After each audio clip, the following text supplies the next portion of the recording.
Today is Wednesday, January 8th. This is the news on PBCJ. I am Simone Absalom. On Tuesday, the technical team from the National Identification System, NIDS, met with members of the opposition's People's National Party to review the proposed new national ID policy. Addressing the House of Representatives on November 26th of last year, Prime Minister Andrew Holness said the government expects to table a new national identification bill by March 31, 2020, the end of the financial year. Minister Holness had given the assurance that the consultations were taking place with the primary stakeholders, including the opposition. The opposition is considered to be part of the primary stakeholders. So it would be, for example, the banks who have an interest, other financial institutions, other agencies like PICA and so forth that have an interest, and the opposition. So they would have a list of persons to consult.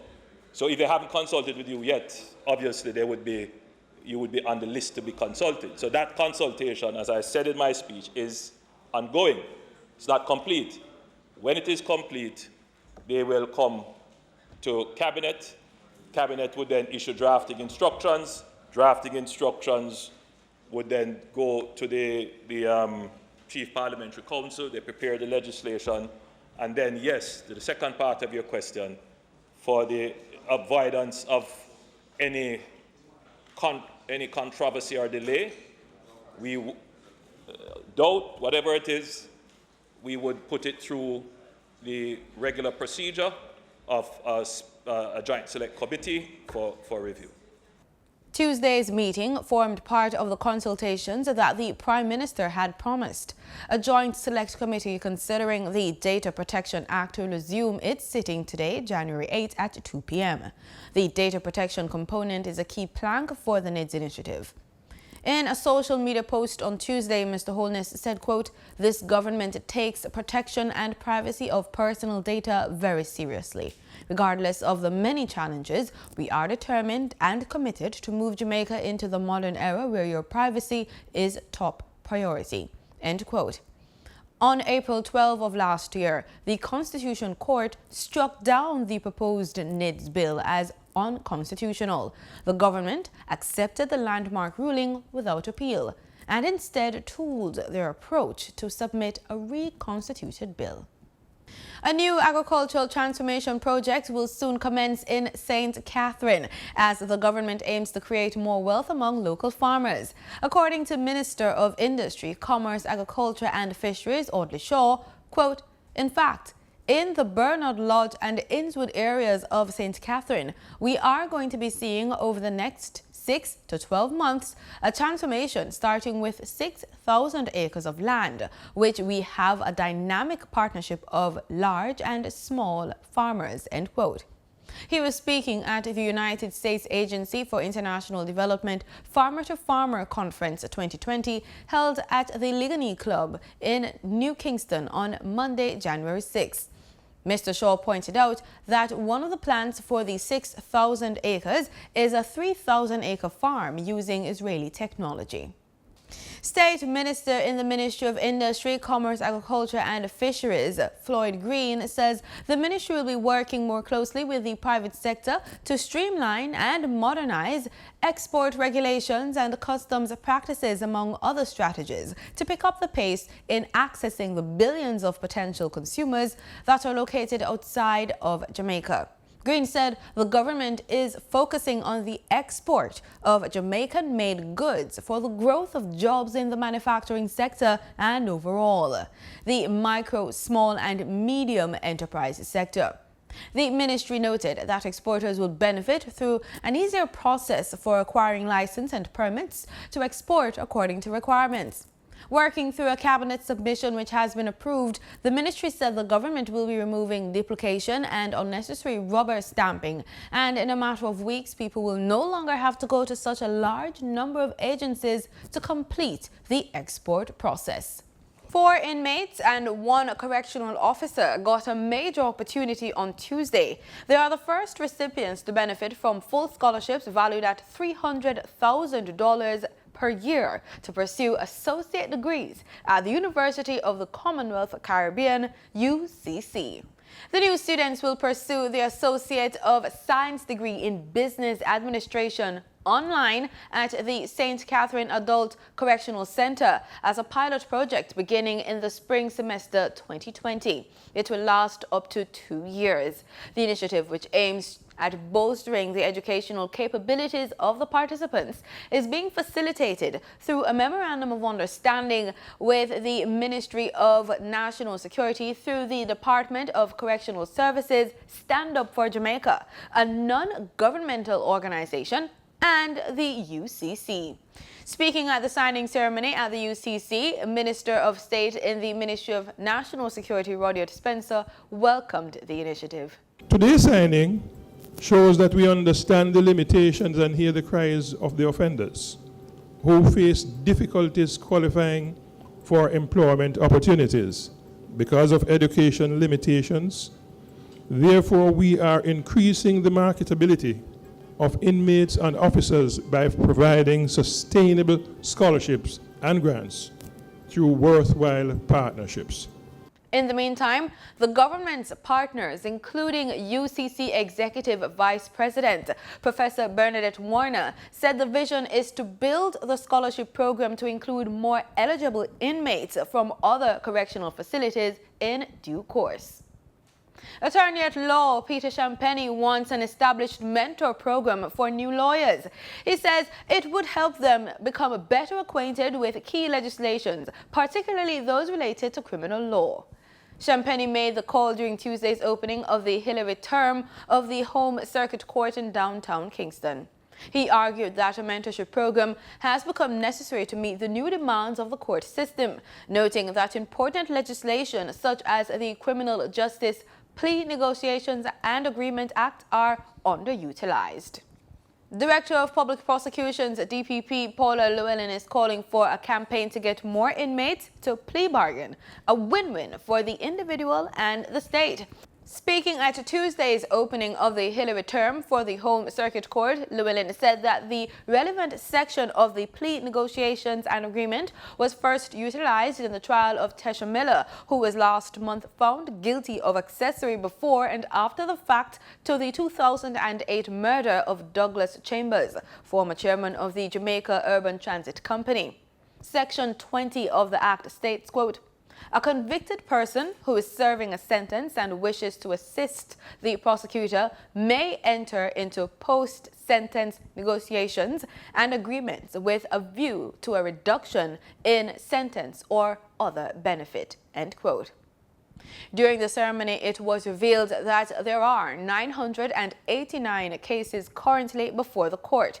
Of that number, there are 551 murder cases, while 303 account for sexual offenses.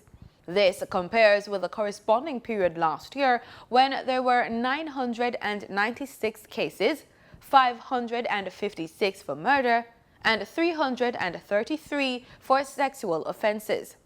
Attempted murder, capital murder, manslaughter and other breaches of the Offences Against the Persons Act account for the remainder of the cases. The People's National Party's Dr. Dayton Campbell has been reappointed to the shadow cabinet. In a news release Tuesday afternoon, the People's National Party announced that Dr. Campbell has been given responsibility for special projects. Dr. Campbell was overlooked for a post when the shadow cabinet was reconstituted following last year's bruising leadership contest between People's National Party President Dr. Peter Phillips and his challenger Peter Bunting. Dr. Campbell, who led Mr. Bunting's campaign, resigned as spokesperson for health after his candidate lost. The US dollar on Tuesday, January 7, ended trading at 133 Jamaican dollars 81 cents, up by 15 cents.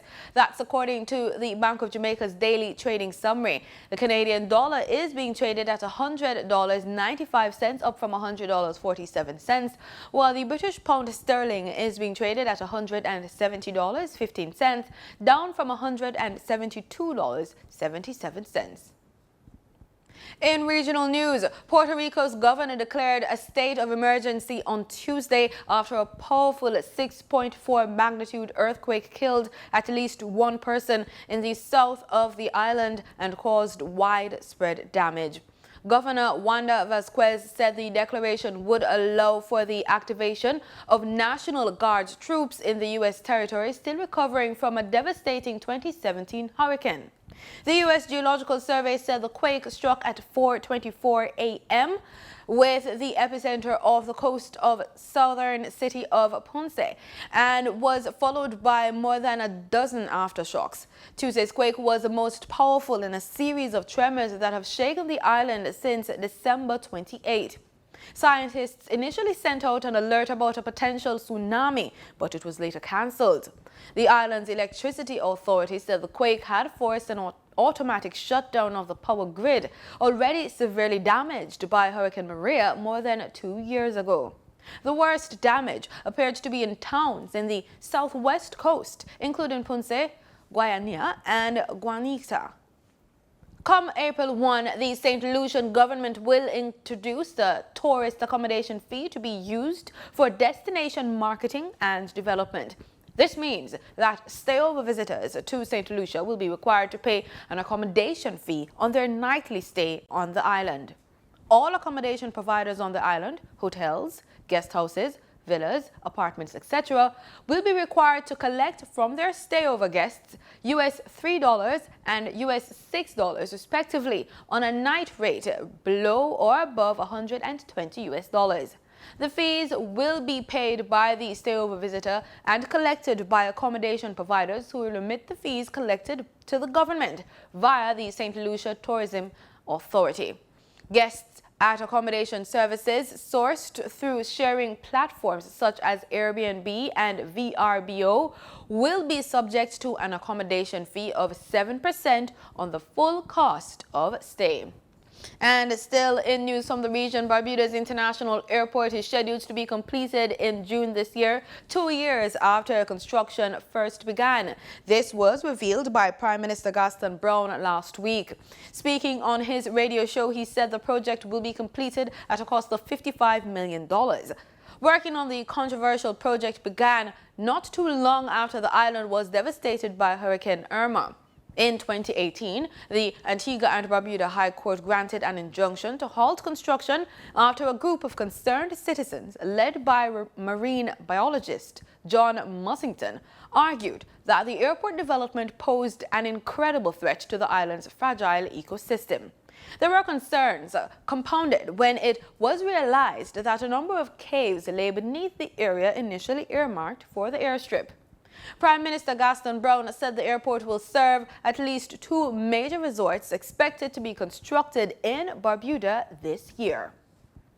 In sports, former assistant coach Hubert Busby Jr. has been promoted to head coach for Jamaica's national senior women's football team, the Reggae Girls, at this month's CONCACAF Women's Olympic qualifying tournament in the United States.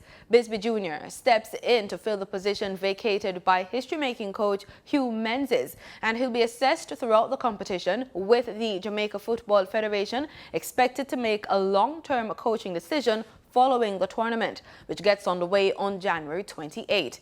Andrew Price was also named as Busby's assistant. JFF General Secretary Dalton Wind confirmed Busby Jr.'s short-term promotion. The 28-year-old left-hander made his runs of 99 balls with 13 boundaries and 2 sixes. After dismissing Ireland for 180, the West Indies reached their target with 100 balls to spare. For Lewis, it was his 8th ODI half-century, but he made a gallant attempt to go to what would have been a 3rd century. The 3-match ODI series continues at the same venue on Thursday and concludes in Grenada on January 12. That will be followed by 3 2020 internationals in Grenada, January 15, and St. Kitts, January 18 and 19. And that's the news on PBCJ. I'm Simone Absalom. Pleasant viewing.